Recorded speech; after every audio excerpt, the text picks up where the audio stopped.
Ipinag-utos na sa mga ahensya ng gobyerno na gawin ang lahat ng legal na paraan para kontrolin ang presyo ng bigas at ibigay ang lahat ng suporta sa mga magsasaka at mga trader.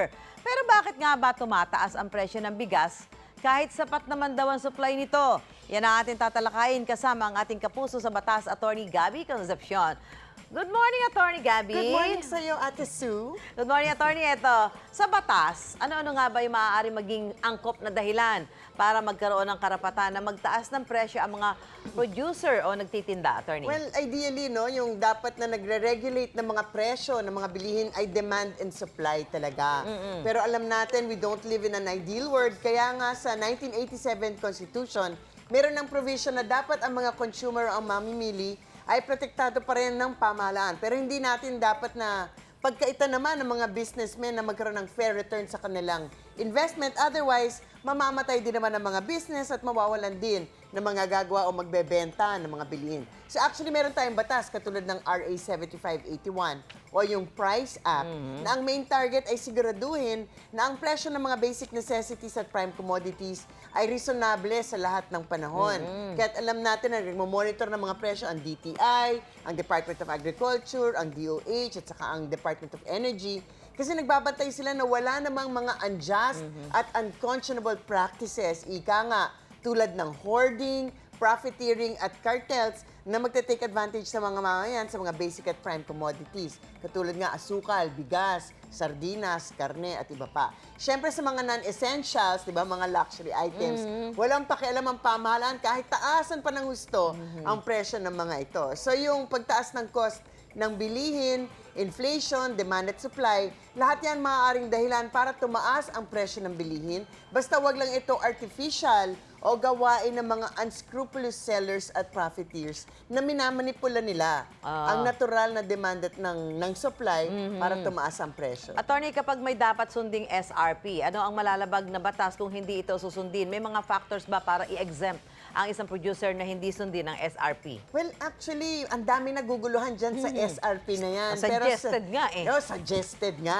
Pero sa alam ko nga, ang SRP o Suggested Retail Price, isang inirekomendang presyo ng pamahalaan for basic goods and prime commodities at ito ay isang gabay para sa mamimili at para dun din sa mga nagbebenta. Ibig sabihin, hindi naman automatic na pag may SRP at hindi sinunod ng seller ay may kulong o penalty agad-agad.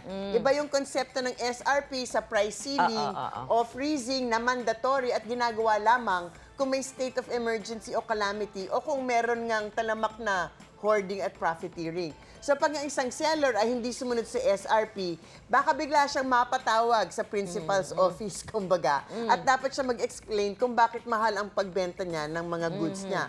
So sa ilalim ng Price Act, halimbawa, hindi naman sinasabing illegal kaagad ang hindi pagsunod nga sa SRP, pero maaaring indikasyon to ng illegal price manipulation na profiteering. At pag sinabing profiteering, bawal yung sobrang mahal ng pagbenta ng mga goods. At ito ay indikasyon nga na indikasyon ng profiteering kung more than 10% of the price of the preceding month.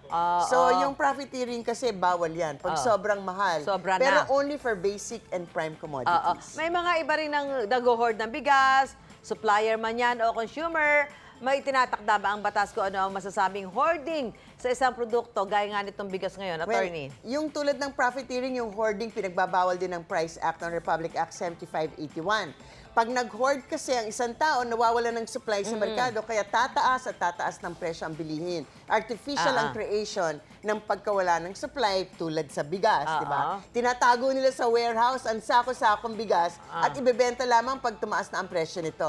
So, ang isang prima facie indication ng hoarding ay kung meron silang, kung sa inventaryo nila, kunwari, usually 100 sacks lang, biglang 150 tapos hindi nila linalabas sa warehouse. Pag more than 50% ang inventaryo at ito ay nakatago sa warehouse, ito daw ay prima facie indication naman ng hoarding at pwede kayong kasuhan sa ilalim ng Price Act. Ay, nako, yan. Kaya pag, siyempre, parang kaya nila maidikta di ba? Kasi nasa kanila yung presyo dahil nasa kanila yung supply. Anyway, maraming salamat, Attorney Gabby Concepcion. Happy Wednesday, happy hump day. Happy Hump Day. Okay, salamat.